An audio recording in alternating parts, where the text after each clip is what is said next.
And we're back, Red Press. Now, can Liverpool win the league at Goodison Park? It's a clickbait title. No two ways about it. It's a clickbait title. Sorry about that. It's just the way things are these days. But we'll get on to why I think it's kind of a genuine question to ask in a moment. First and foremost, got to put congratulations to Plymouth Argyle. Dumped Liverpool out the FA Cup today. Plymouth Argyle 1, Liverpool 0. Well-deserved victory. They were better than Liverpool in kind of every meaningful metric, I think, today. I think really you've got to focus on why Plymouth were good instead of why Liverpool were bad. So you've got to offer them congratulations first. Plymouth deserved it. Plymouth deserved it for what they did, as well as, obviously you can look at what Liverpool didn't do.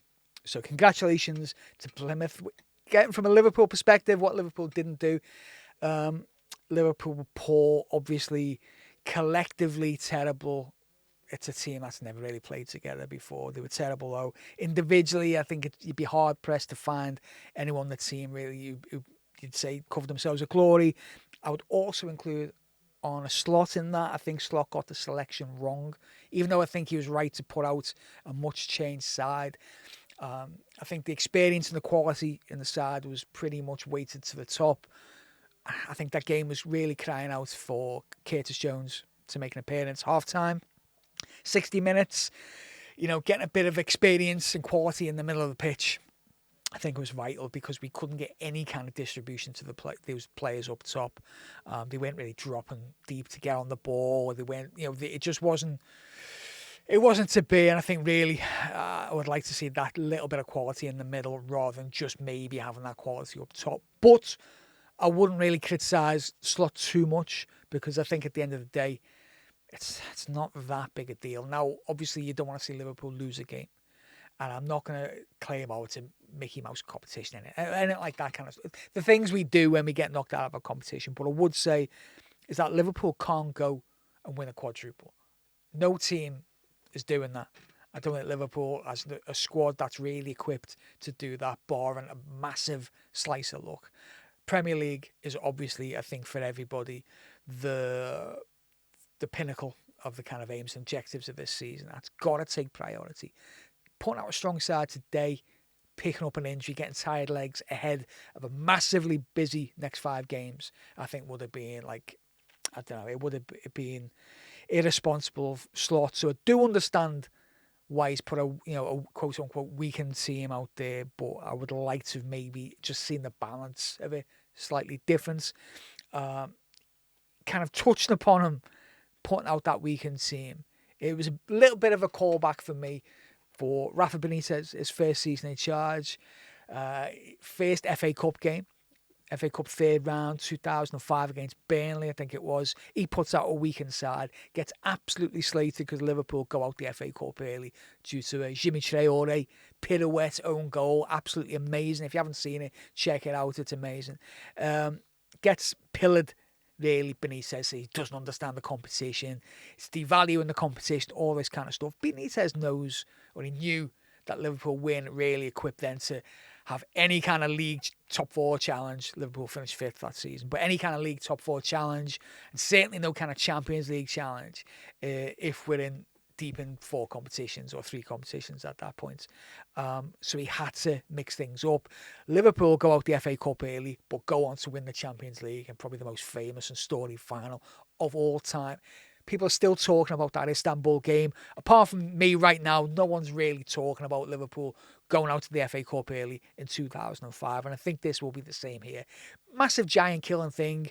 Plymouth Argyle should enjoy it and drinking as much as they can, but I don't think anyone is really thinking, oh yeah, this is a big Liverpool team that was dumped out the FA Cup. And we have fresh legs now looking ahead to Wednesday's derby against Everton at Goodison. Now, at the top of the video I was saying with me clickbait title, can Liverpool win the league at Goodison Park? Obviously, that is ridiculous. It's a callback to the last season when Liverpool lost to Goodison 2-0 and some, not all, but some Everton fans tried to get this concept going of Liverpool losing the league at Goodison Park. It was nonsense then, obviously, because there was still so much football left to play. Liverpool were never going to win the league last season. They weren't equipped to do so, and it wasn't that Goodison game which really knocked us out the title race. I think maybe you could say the same for this season. In fact, in that Wednesday's game at Goodison isn't any kind of decided. There's so much football left to be played. But what I will say is this game in hand, if we can win, obviously that puts us 9 points clear ahead of Arsenal. With, you could even say it, with the goal difference, there's kind of a comfortable point, kind of there as well. But let's say 9 points ahead of Arsenal. Arsenal played the weekend before us. They play against Leicester. We play on the Sunday against Wolves. They play on the Saturday lunchtime against Leicester away.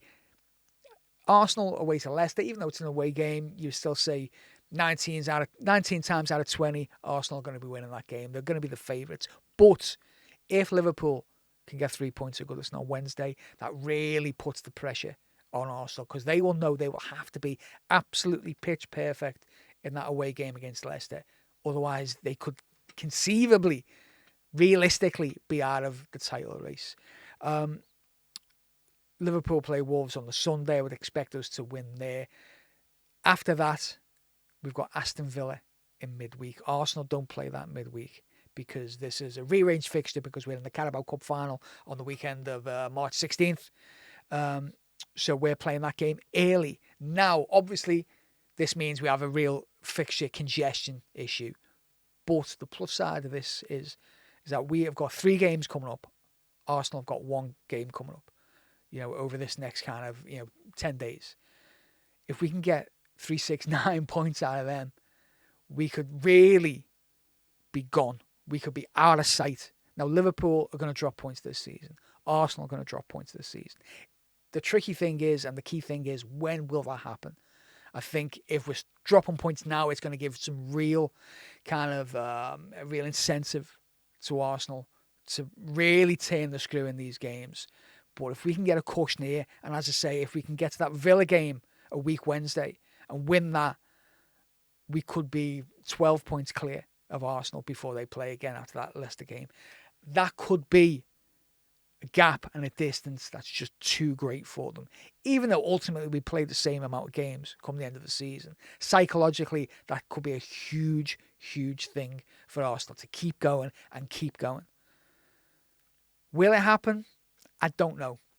I think a lot depends on this Everton game. The game's coming thick and fast. If we can get through that game, I think it is going to be difficult. Obviously, it's going to be a bear pit and all these kind of cliches. Everton will try and make it a war. Liverpool can't get dragged into that.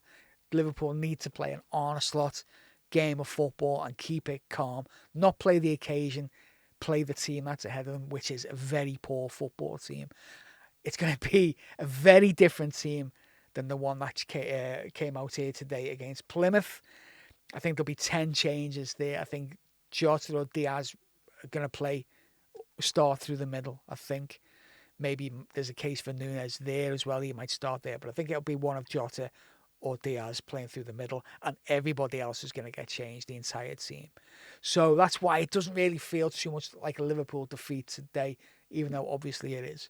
I think the real important thing is getting 3 points against Everton on Wednesday. Now, if Liverpool can do that, put that distance between the Reds and Arsenal, then I think there's a serious case there for Liverpool to be considered Premier League champions elect. Now, what do you think? Am I getting ahead of myself because there's so much football left to play this season? Or would Arsenal find it, a 9 and then possibly a 12 points gap between the two teams? Would that just be too much for them to psychologically bounce back from? Let me know what you think if you got an opinion.